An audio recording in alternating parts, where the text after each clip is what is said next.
Hey everybody, welcome back to another video on my channel.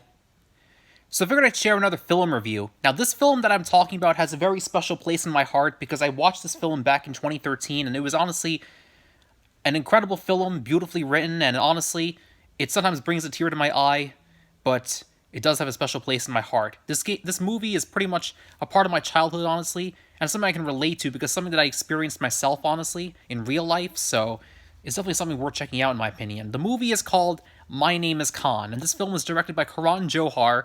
It stars the Bollywood superstars Shah Rukh Khan and Kajol Devgan in the lead roles, and this film was released on February 12th, 2010.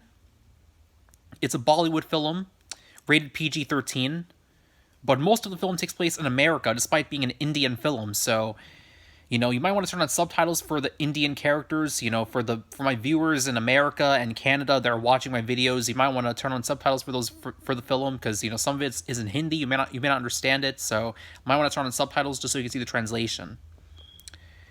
But anyways, yeah, My Name is Khan is basically a Bollywood film talking about prejudice towards Muslims and Indians pretty much, after 9/11.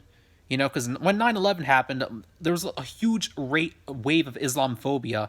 A lot of Muslims lost their jobs, got attacked, sometimes even killed, because of what happened after 9/11, because it was obviously horrible, I agree. And there were Islamic terrorists that were to blame. I do agree with that, and I don't agree with Muslims personally on their beliefs.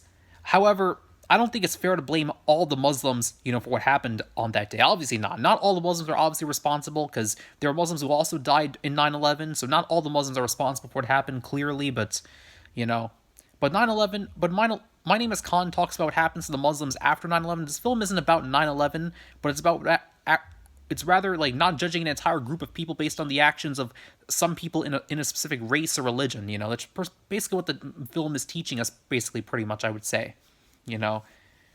And Shah Rukh Khan sometimes accepts film roles that ends up being flops. Film roles that are that are not that good. Films are just simply for pure entertainment and for pure entertainment and for dramatic purposes.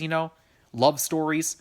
But this film, I think, is not just a love story. It's basically about someone who not only wants to rekindle his lost love, but wants to prove himself to the rest of his people, and show that not all of them should be treated with apprehension, treated with suspicion, But to give some context, to be specific, to specify what happened in the film, let me explain.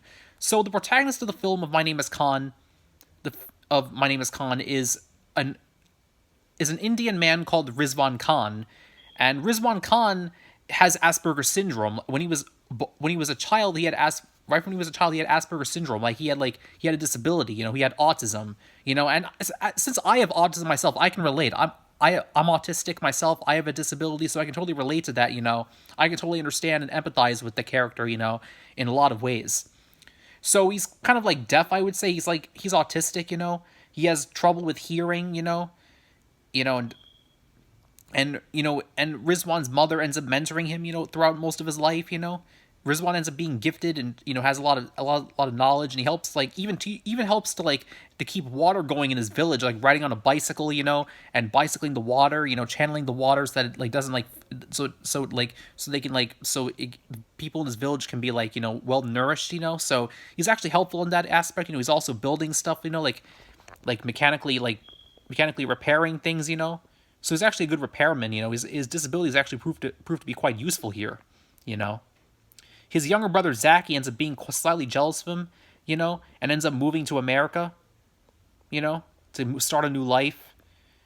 And Rizwan's mother, but, in 1983, the Muslim-Hindu riots took place where a bunch of Hindu soldiers, ended up murdering a bunch of Muslims, And and some of them were saying that they should be shot dead mercilessly, each one of them, and didn't even spare our women, stuff like that, and and Rizwan Khan ends up saying the same things. They should be shot dead mercilessly, and then Rizwan's mother tells him that if they're a Muslim or a Hindu, they're exactly the same. They're a human being, and they shouldn't be treated as any differently. It's too bad the world can't see that principle, but that's the honest truth about how that's the lesson that Rizwan learned, pretty much. So Rizwan moves to America. He ends up working with Zaki, in his business, his hair salon business, I think it is, yeah.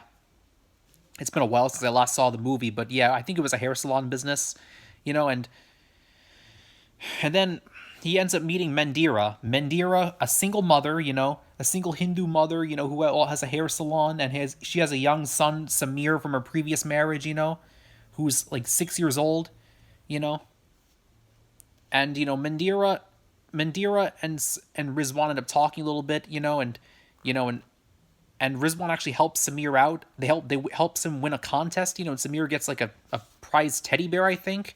So yeah, that's actually pretty cool to see. Rizwan like finding all the words in that search puzzle thanks to his intellectual capabilities. Even though he has Asperger's syndrome, it actually proved to be quite useful for him. He actually learned a lot of stuff. Actually, he was able to find words easily, honestly, on that thing, and it actually would be quite useful for him. So obviously, it's definitely something to be proud about, honestly.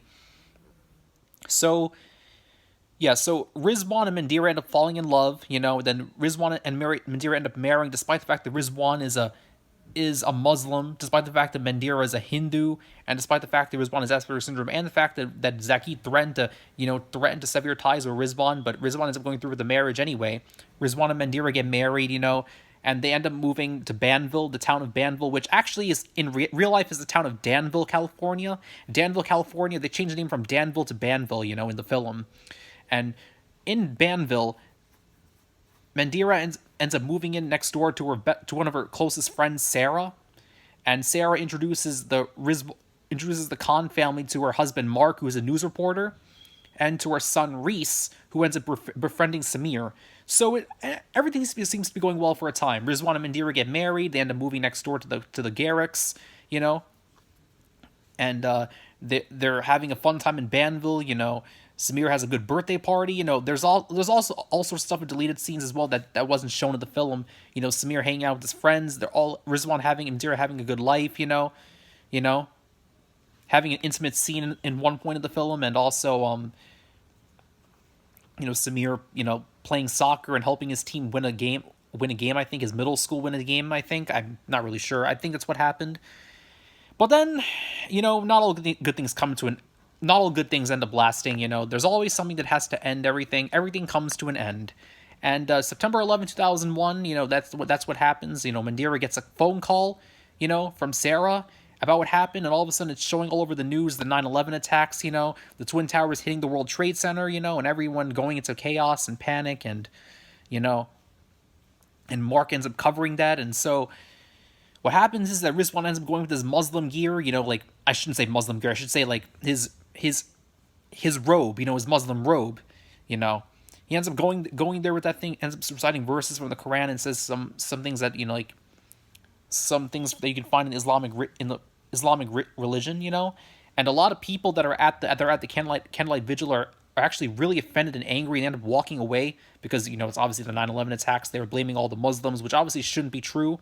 And the Khan family ends up suffering, begins to experience prejudice, and they experience persecution. The car that used to drive Reese and Samir to school is no longer driving them there, no longer giving them any rides. As people are mourning their loved ones from 9/11 and showing pictures of their loved ones from 9/11. And Samir ends up getting persecution in the school. One day he opens, like, people are staring at him in class when teachers talking about Islam being the most violent. It's like about jihadism and everything.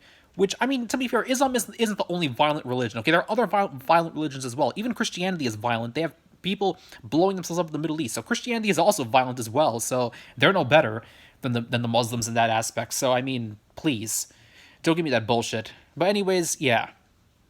Samir's locker ends up getting filled with Osama bin Laden, like pictures of Osama bin Laden, pictures of a terrorist, like terrorist, and kids are laughing at him and taunting him, and Reese tells Samir to tell his mother about what's going on, but Sam says he won't. She says she has much to think about, and Asina ends up getting jumped by someone, like someone pulls her hijab and threatens her, so that's pretty awful, obviously, and so like.